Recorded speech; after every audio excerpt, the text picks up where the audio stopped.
chose qui doit nous motiver à évangéliser. Amen. Si tu aimes, tu ne voudras pas que la personne soit perdue. À cause de cela, nous devons annoncer l'évangile. Et disons comme ça, nous allons alors nous rendre compte que notre cible dans l'évangélisation doit être connue. Amen. Ça veut dire quoi? Ça veut dire aussi que notre évangélisation doit être orientée vers les personnes qui n'ont pas connu Christ. Amen. Donc, l'évangélisation va se faire de porte à porte. Amen. L'évangélisation, quand je parle de porte à porte, on peut se retrouver dans un garage, dans un atelier de soudure. Alléluia. On peut se retrouver dans un hôpital. On peut se retrouver dans les prisons, là où il y a nos cibles sont même là-bas. Amen. Amen. Dans les prisons, dans la parcelle là où on vit au quotidien avec X ou Y, on sait qu'il ne va jamais à l'église, il ne prie pas. Amen. Il est identifié comme cible pour annoncer l'évangile. Dernièrement, je disais que on peut voir le nombre des âmes augmenter à l'église, mais les personnes qui viennent s'ajouter ici, ce sont les personnes qui connaissent déjà Christ, qui priaient déjà quelque part. Amen. En ce moment-là, il n'y a pas de valeur à ajouter. Le travail n'est pas fait. Le travail sera fait lorsque nous allons atteindre les vraies cibles pour l'évangélisation. Et les vraies cibles, ce sont les païens. L'évangélisation, la cible, les cibles de l'évangélisation, ça nous devons retenir cela, ce sont les païens. Nous sommes emmenés à évangéliser les païens. Premièrement, les païens. Deuxièmement, nous devons aller vers les rétrogradés. Amen. Première cible, ce sont les païens, les personnes sans Dieu, sans Christ. Deuxièmement, les rétrogradés. Les rétrogradés, ce sont lesquels, frère Eric, c'est lesquels? Ceux qui ont abandonné la foi, Amen. Hier, ils étaient chrétiens, ils étaient dans une église. Amen. Et il y a eu certainement des situations dans leur vie et ils ont abandonné le chemin de l'église. Ils ont abandonné Christ. Certains sont repartis dans la boisson. J'ai connu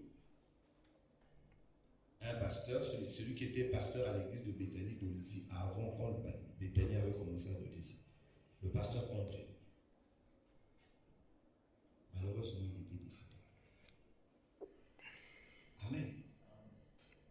Il a servi Dieu. Il a conduit l'église. Mais il y a eu une période de sa vie, il a vécu des situations qui l'ont amené à abandonner le service et abandonner le chemin du Seigneur. Il est reparti dans la boisson.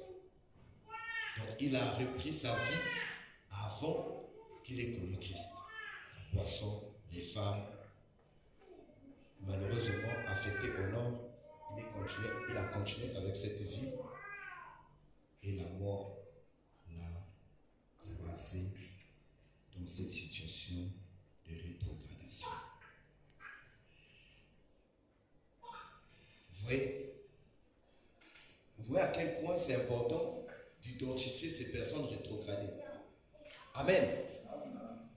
Et ces personnes rétrogradées, quand tu vas les évangéliser, ils ont besoin de recevoir de l'amour. Amen. Voilà pourquoi je reviens encore pour dire, la chose qui doit nous motiver à évangéliser une personne, c'est l'amour. Nous nous devons leur apporter de l'amour. Amen. Donc j'ai parlé de deux cibles. Première cible, ce sont les païens. Deuxième cible, ce sont les personnes rétrogradées. Ceux qui étaient chrétiens et qui ont abandonné la chrétienté. Nous devons les ramener à Christ. Amen. Alléluia. Mais, quel est le message qu'il faut apporter à ces personnes? Alléluia. Vous savez, la Bible dit, mon peuple périt parce que mon quoi là? Et il y a une récitation qu'on faisait quand on était à l'école primaire, je pense, où on disait, l'ignorance est un danger que tout homme doit éviter. Mais la Bible dit aussi, dans Osée 4, Amen, mon peuple périt parce que il lui manque la connaissance. Donc quand quelqu'un n'a pas la connaissance, alléluia, la personne est aveuglée. Et la Bible dit quoi? Vous connaîtrez la vérité et la vérité fera vous affranchir. Amen. Quand tu connais, les yeux s'ouvrent. Alléluia. Tant que tu ne sais pas ce qui se passe dans ta vie, quand tu ne sais pas qui tu es, quand tu ne sais pas les conséquences des actes que tu poses, alléluia, il est difficile pour toi de sortir de cette situation. Amen. Alléluia. Voilà pourquoi il est important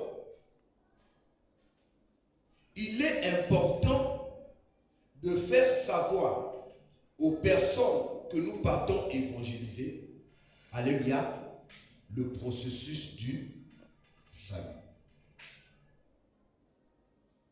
Parce que nous avons dit dernièrement, pourquoi nous devons aller évangéliser? Parce que nous devons d'abord manifester de l'amour, et cet amour nous dit, telle personne, s'il n'a pas Christ, il va faire quoi? Il va dans la perdition. Est-ce que nous comprenons? Maintenant, il faudrait qu'il sache que s'il n'a pas Christ, amen, il est dans la... Voilà pourquoi, bien-aimé dans le Seigneur, si tu vas évangéliser quelqu'un, pour lui dire, si tu viens au Seigneur, Dieu va te bénir. Alléluia. Ça veut dire que ton évangile là va s'arrêter seulement sur une catégorie de personnes. Amen. Amen. Ça veut dire que ton évangile va s'arrêter sur une catégorie de personnes qui sont en train de passer des moments difficiles dans leur vie. Amen. Cet évangile-là, tu ne peux pas aller l'annoncer à une personne, tu rentres chez lui, amen, il a au moins 5 grosses moulures garées, il a tout un personnel qui travaille pour lui, dans son compte est garni, et quand tu viens lui dire que non, je viens t'annoncer Jésus-Christ, si tu l'acceptes dans ta vie, il va te bénir, il va se moquer de toi, alléluia. Il va d'abord te voir, il va se voir lui-même, et il va dire, mais celui-là, il n'a pas compris ce qu'il est en train de dire. Amen.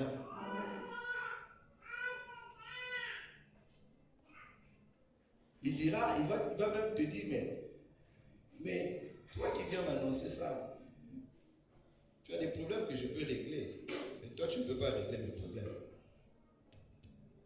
Alléluia.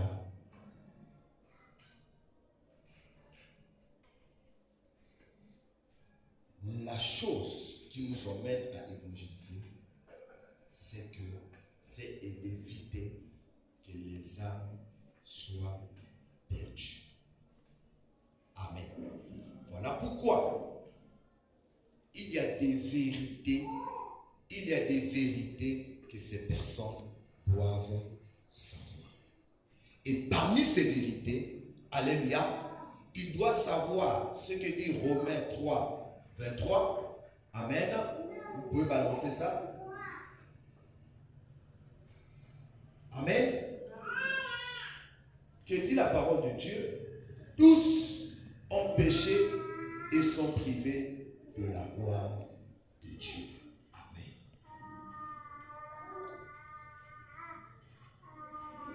Quand tu rentres dans le bureau d'un DG qui ne connaît pas Christ, qui mène sa vie comme le riche dans l'histoire de Lazare, alléluia, amen. Quand tu viens lui annoncer, lui dire que tous ont péché et sont privés de la gloire de Dieu.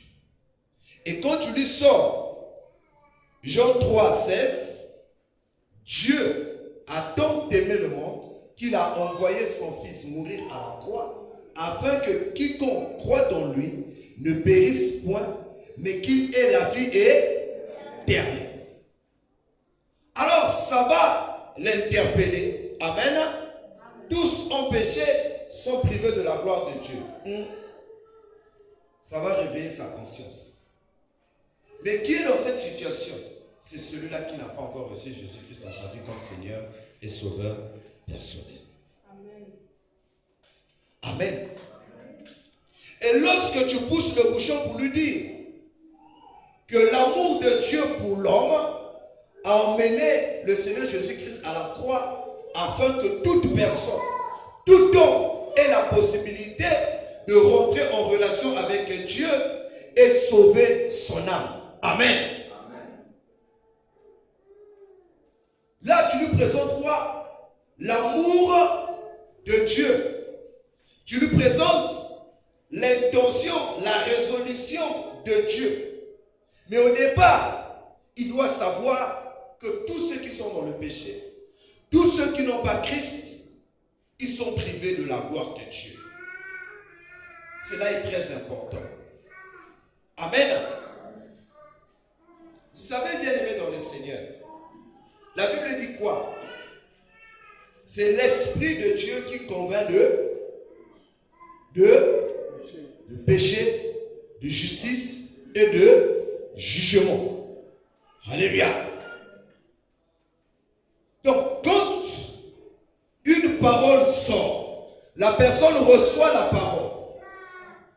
Tu peux te dire que tu as offensé quelqu'un.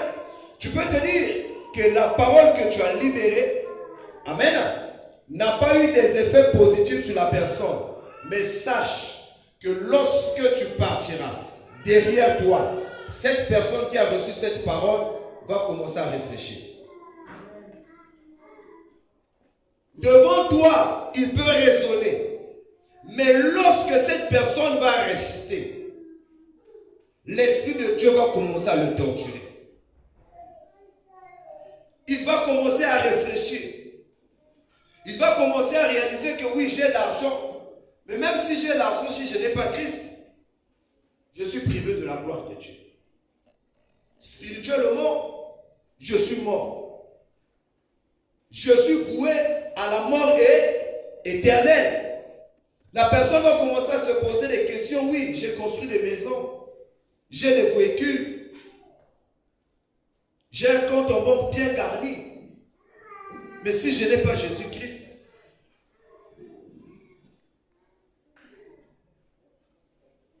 je suis voué à la perdition.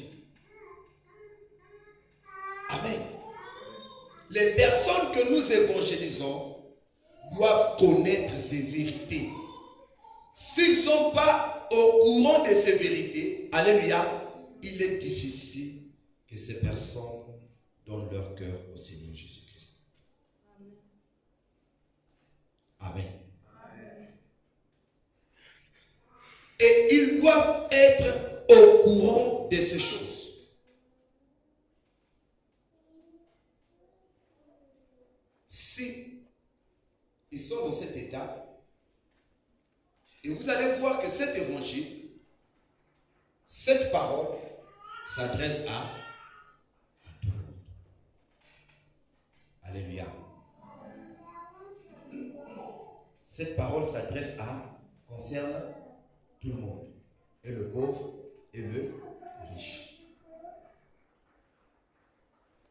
Amen. Quand tu rencontres une personne, la personne doit savoir pourquoi tu viens le voir.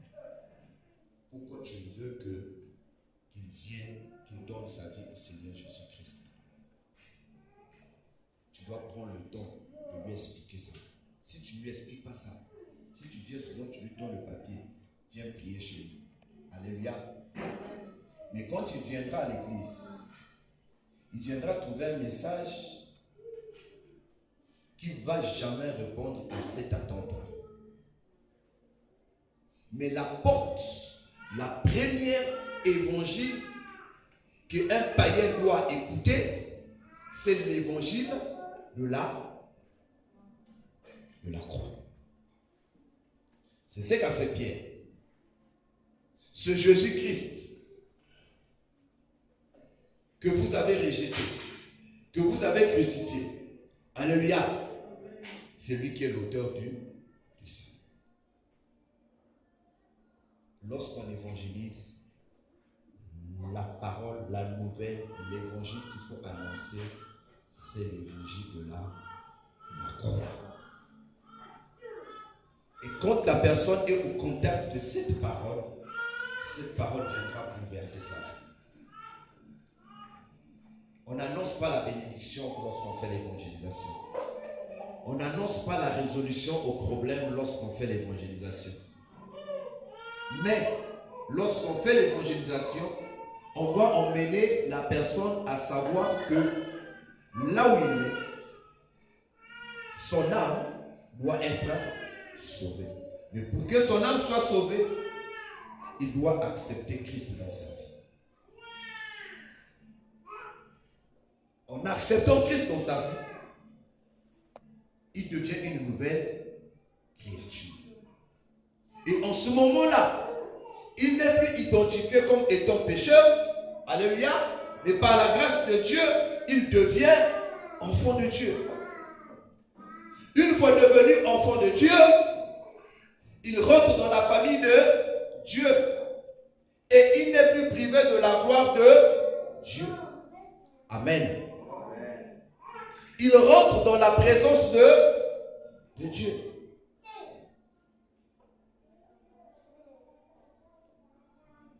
Et il peut espérer au salut de son âme. Celui que tu annonces l'évangile doit comprendre que toute chose passera. Mais Dieu ne passera jamais. Il doit connaître ces mystères. Avec des mots simples.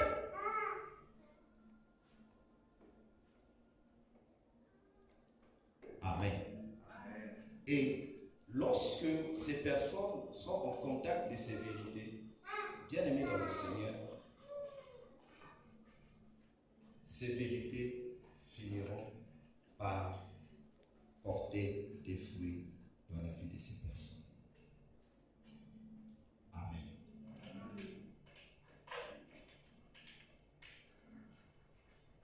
Ne partez pas à l'évangélisation. N'évangélisez pas pour inviter quelqu'un à l'église seulement. Mais il faut prendre le temps. Vous voyez ce que font les témoins de Jéhovah. Ils ont souvent des brochures.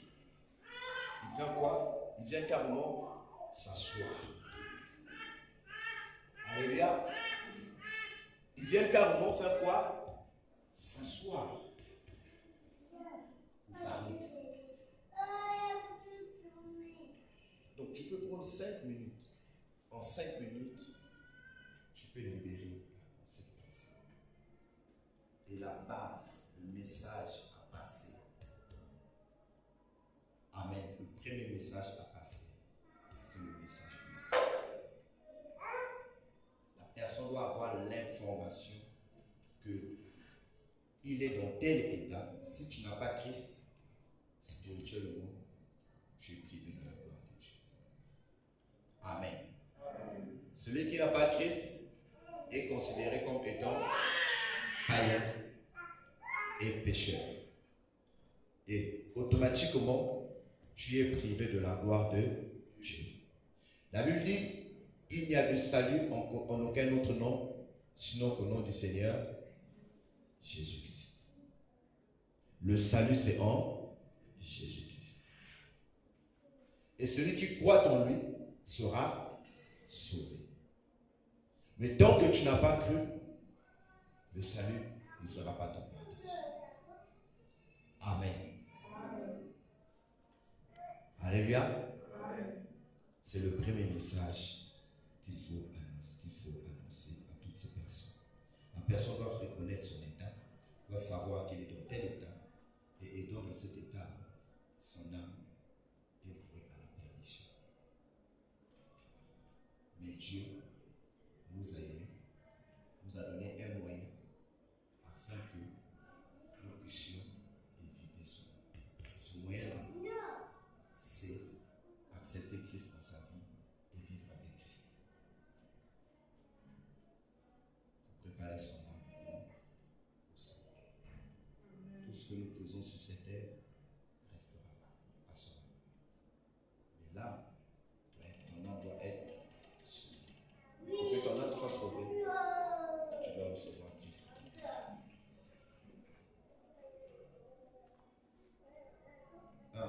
On a fait quoi? On a montré à la personne son état. Deuxièmement, on lui a présenté quoi? L'amour du Seigneur, l'amour de Dieu. Amen. Qui nous offre un moyen de devenir enfant de Dieu et de voir notre âme être sauvée.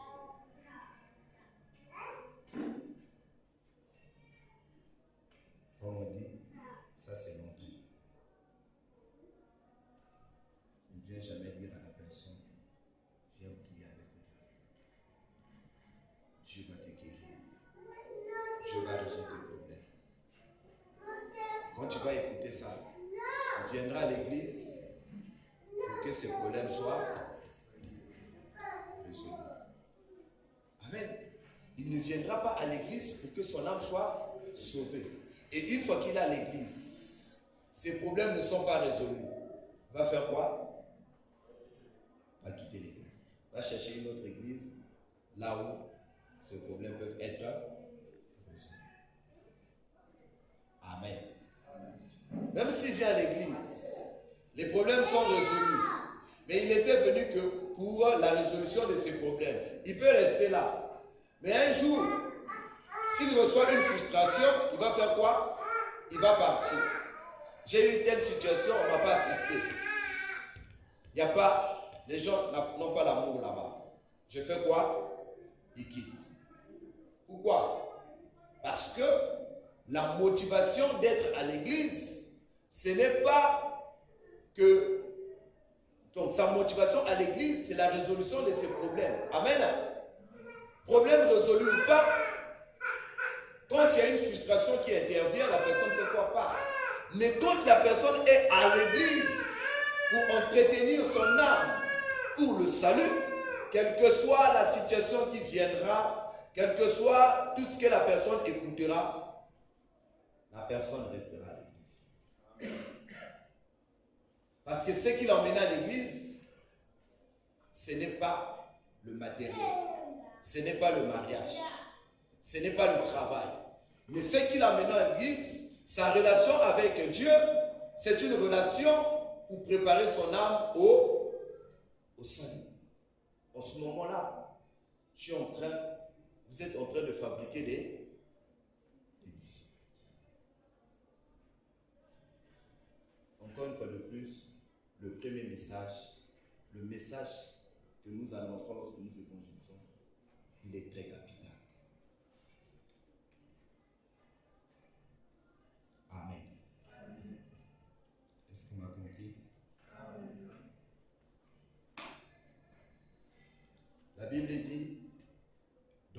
6, 23. Le salaire du péché, c'est là. Amen. Tu peux balancer ça? Romains 6, 23 à 24. En effet, le salaire du péché, c'est la mort. Mais le don gratuit de Dieu, c'est la vie éternelle en Jésus-Christ, notre Seigneur. Amen. Ça, c'est la conclusion à notre message d'évangélisation. Amen. On appelle ça la prise de finition. Le salaire du péché, c'est là. Quand tu es dans le péché, quand tu demeures païen et quand tu continues à commettre des forfaits, ton salaire, c'est la mort. Alléluia. Et il faut préciser à la personne, la mort est. Mais le don gratuit de Dieu, c'est la vie éternelle en Jésus-Christ. Cette vie éternelle, on l'obtient en étant en Jésus-Christ. Quand tu es en Jésus-Christ, tu reçois le don gratuit. Tu n'as pas un prix à payer, tu n'as pas l'argent à payer. Alléluia. Tu ne payes pas l'argent pour devenir enfant de Dieu. Mais tu le deviens gratuitement en acceptant Jésus-Christ dans ta vie comme ton Seigneur et ton Sauveur personnel. Tu reçois le don gratuit qui est la vie éternelle. Voilà les messages qu'il faut utiliser dans l'évangélisation. Amen. Et c'est des messages qui vont réveiller la conscience des gens. Et vous allez voir, bien aimés dans le Seigneur, si nos églises sont faibles, si on se retrouve parfois dans des situations où pour que quelqu'un vienne à l'église, il faut le tirer, il faut le tirer, il faut le tirer. C'est tout simplement parce que les gens n'ont pas compris tout au début pourquoi ils sont allés à l'église.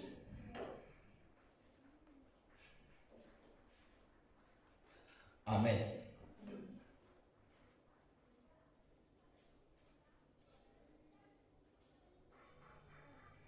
Il faut l'appeler au téléphone, mais on ne te voit plus. Alléluia. Il faut courir derrière.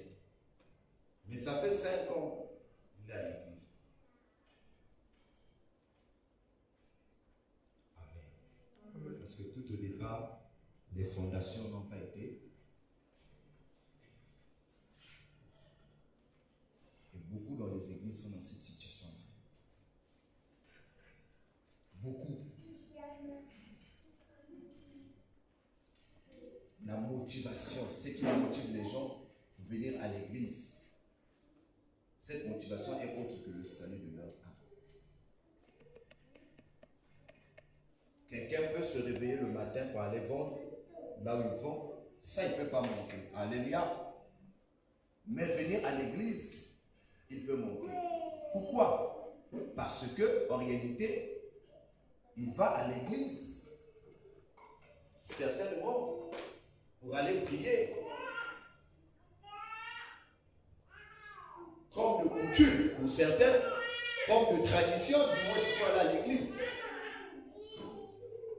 Je peux vous dire, bien aimé dans le Seigneur, toute activité spirituelle est très importante dans la vie d'un homme. Je parle de l'homme. Je ne parle pas du chrétien, mais je parle d'abord de l'homme en général. Toute activité spirituelle, vient renforcer, vient entretenir l'âme, vient nourrir et vient entretenir l'âme de la personne pour son salut.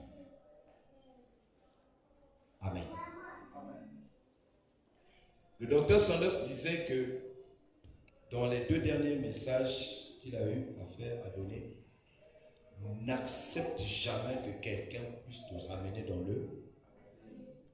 dans le paganisme, à dire devenir païen.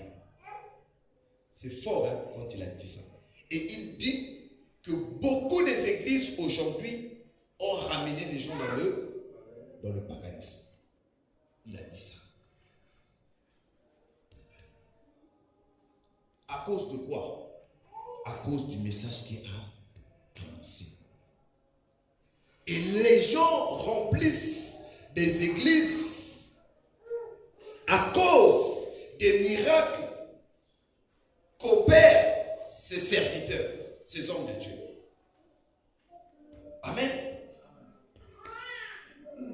Apôtre-moi, l'évangéliste Dag a fait une croisade d'évangélisation.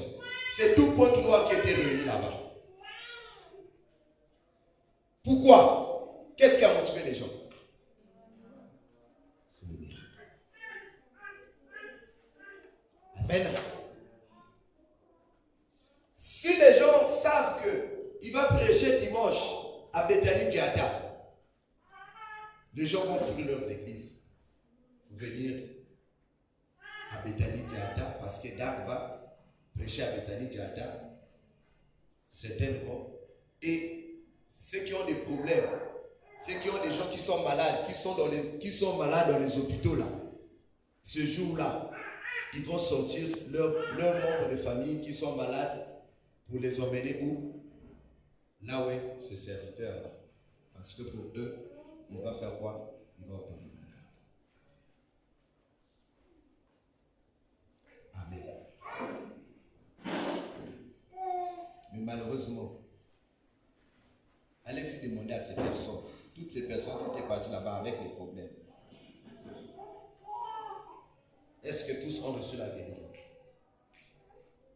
Les gens suivent la manne au lieu de suivre la parole de Dieu qui va sauver leur âme. Voilà pourquoi, bien aimé dans le Seigneur, l'Église doit changer de mentalité.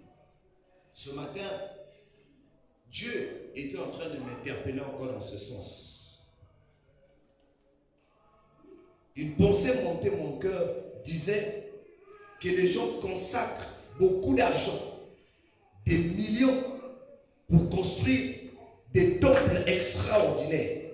Alléluia. Mais ils investissent moins dans les actions d'évangélisation. On peut dépenser 500 millions pour construire un temple. Et là encore, on est en train de le construire. Pour construire un temple mieux que celui que X a construit.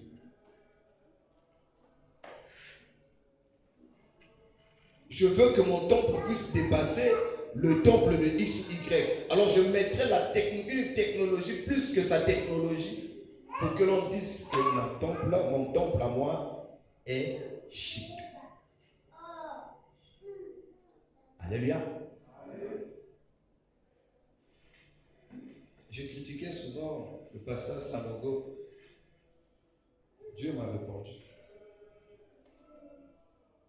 Aujourd'hui, actuellement, il est en Soudan du Sud. Vous pouvez vous imaginer? Il est au Soudan du Sud. J'ai mon collègue qui est directeur des engagements là-bas. Il m'a dit qu'il y a une campagne d'évangélisation que le pasteur Sanogo est en train de tenir. Soudan du Sud. Écoutez, Soudan du Sud.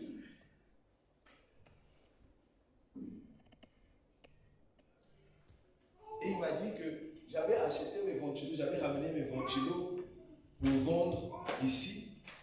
Mais Dieu m'a mis à cœur de leur donner les ventilos là parce qu'ils ont besoin des ventilos pour se rafraîchir. L'équipe qui est arrivée. J'ai eu la guerre dans mon cœur. Après, il a fini par céder.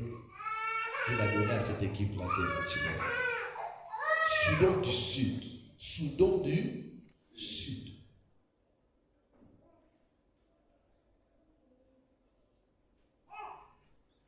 Moi, je vais critiquer. Les autres sont en train de construire des grands temples. Lui, il est seulement dans cette salle-là. Mais son champ d'action, dans la salle, il a opté pour l'extérieur. L'extérieur. Parce que ici, dans la salle, il n'y a pas les malades. Les malades, vous allez les trouver où? J'ai donné 2 cibles, non? Les païens, vous les trouvez ici. Les rétrogrades, vous les trouvez ici. Chaque jour, j'enseigne ici. Je vais enseigner les personnes qui sont bien portantes. Centre d'évangélisation.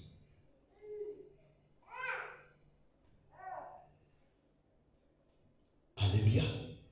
Mais les malades, lui-même le Seigneur a dit ça. Je suis venu non pour les bien portants, mais pour les malades.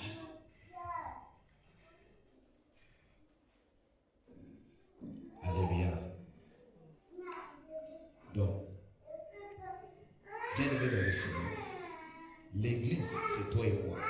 Nous devons révolutionner, changer les choses.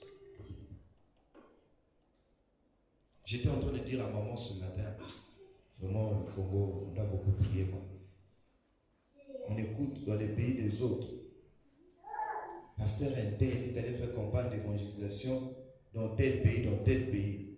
Nous ici au Congo. Même seulement à Kibangoula, il y a seulement un seul qui est en train de le faire aujourd'hui. C'est Yves Castan. Les autres, là, ne le font pas. Celui qui le faisait est décédé. L'apôtre Boka. Lui partait toute sa vie. Il partait dans les villages. Même s'il ne faisait pas à l'extérieur. Les gens vont à l'extérieur pour animer les séminaires. Les séminaires là donnent quoi? Est-ce ça l'évangélisation? On peut dire oui, mais quand tu viens animer des séminaires, et surtout de nos jours, nos séminaires là, ce sont les autres églises qui viennent remplir. Amen. Les salles. Surtout si c'est un séminaire, il y a pas, toi. Il y a Alléluia. Tu seras guéri. Viens, fais ceci, tu seras guéri. Combien des hommes de Dieu congolais sont allés au Tchad pour tenir une campagne d'évangélisation? Au Maroc, pourquoi pas? Alléluia. En Guinée, pourquoi pas? Au Mozambique, pourquoi pas?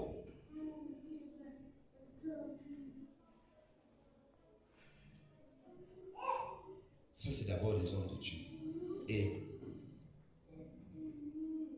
malheureusement, ça commence là, ça vient impacter aussi ceux qui ne sont pas, donc les âmes de l'église. Tous sont habitués, on vient à l'église, on écoute l'évangile, on part à la maison.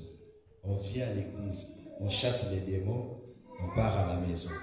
Ça s'arrête là. Non, ça ne doit pas s'arrêter là. Notre champ d'action, il est large. La mission de l'église, c'est d'aller voir ceux qui sont perdus et leur annoncer l'évangile, afin qu'ils reçoivent Jésus-Christ dans leur vie comme Seigneur et Sauveur personnel. Alléluia.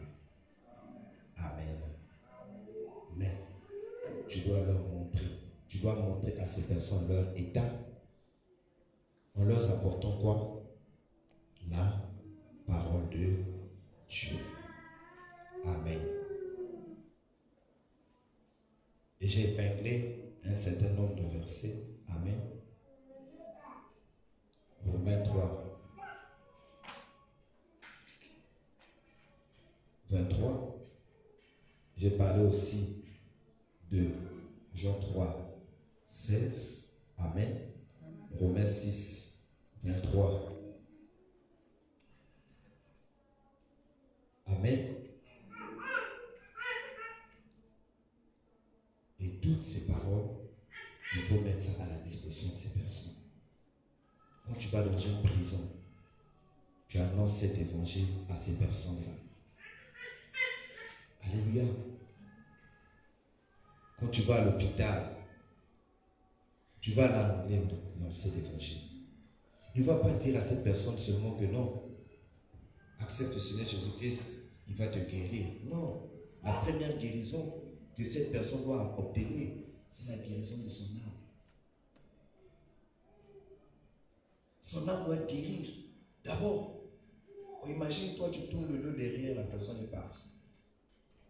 Mais si, quand tu lui as parlé de ces choses-là, alléluia, ça l'a emmené à donner sa vie au Seigneur, tu auras gagné une âme. Tu auras sauvé une âme. Écoutez bien le Seigneur. Nous devons changer les choses. Nous devons rentrer dans la volonté de Dieu et faire cette volonté de Dieu. Amen. La bénédiction, c'est bien. Mais sauver les âmes, c'est mieux.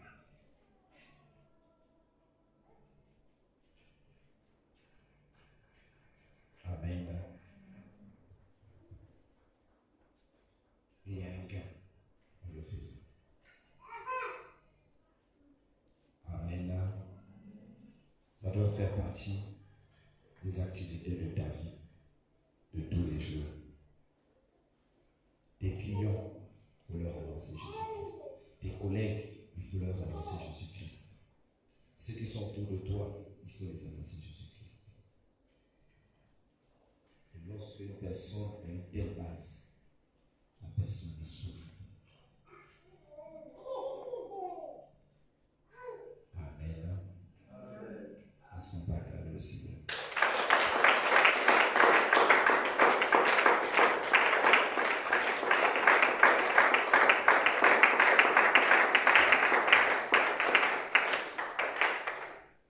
Et il y a quatre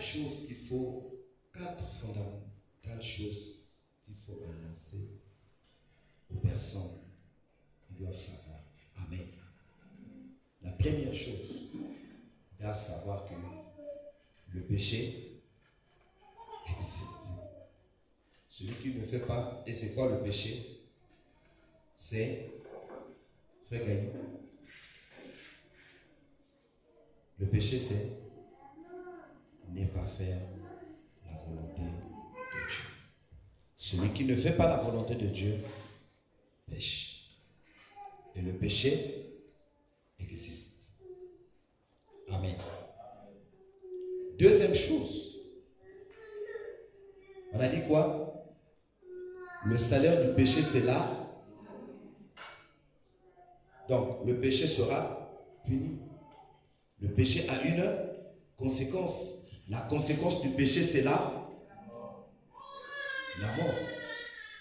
Et la mort est éternelle. Alléluia. Troisième chose qu'il faut dire à la personne, qu'il y a quelqu'un qui est allé à la croix, qui a reçu le châtiment. Le Seigneur Jésus-Christ, pour nous donner la possibilité de devenir enfant de Dieu. Quelque chose s'est passé à la croix. Il faut annoncer à cette personne. La croix, quelque chose s'est passé à la croix. Quelqu'un a été châtié à la croix. Quelqu'un est mort à la croix. C'est Jésus-Christ. Pour que nous soyons sauvés. Amen. Et quatrième chose, pour être sauvé, il faut le recevoir dans sa vie comme Seigneur et Sauveur personnel, afin que tu deviennes enfant de Dieu, que tu rentres dans la famille de Dieu et que tu rentres dans le processus du salut. Il doit savoir que le péché existe et que ce péché-là sera puni. Amen. Et pour ne pas vivre ces choses, il y a quelqu'un qui est mort à la croix, l'œuvre de la croix, Christ. Quatrième chose, si tu acceptes celui qui est mort à la croix, qui a accepté le châtiment à la croix, tu seras sauvé.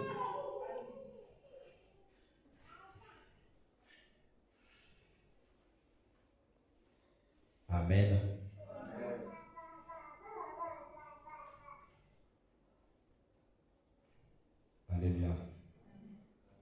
La semaine prochaine, nous allons voir par la grâce de Dieu quelques points de blocage que vous pouvez rencontrer pendant l'évangélisation. Amen.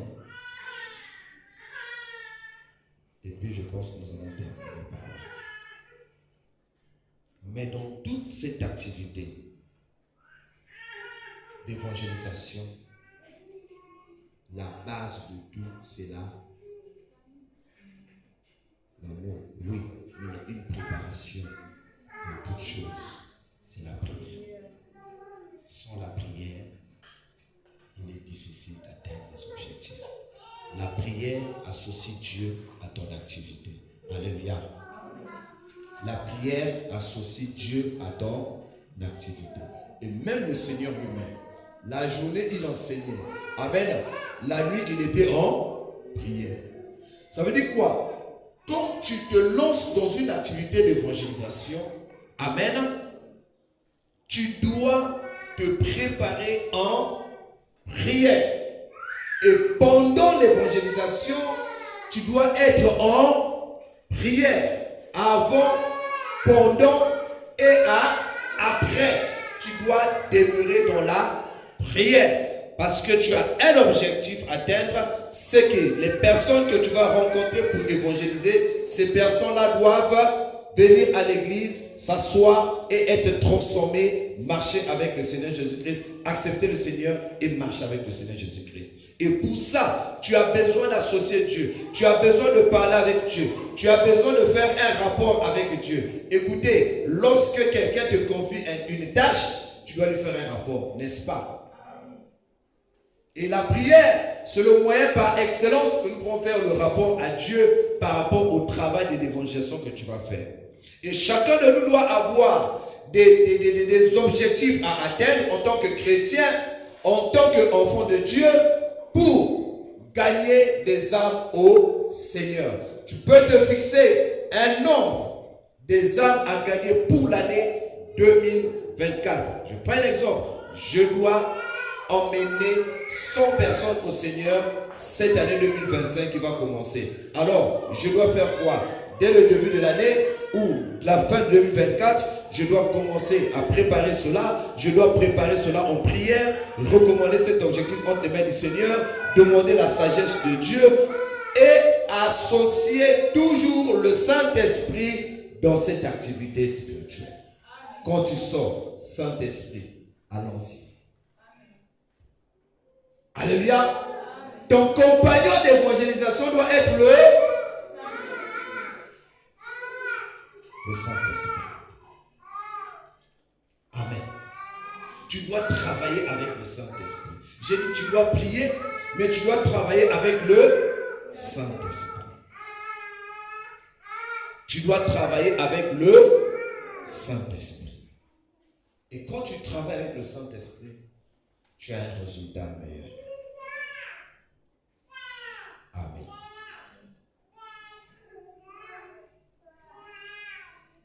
Alléluia. Que Dieu vous bénisse.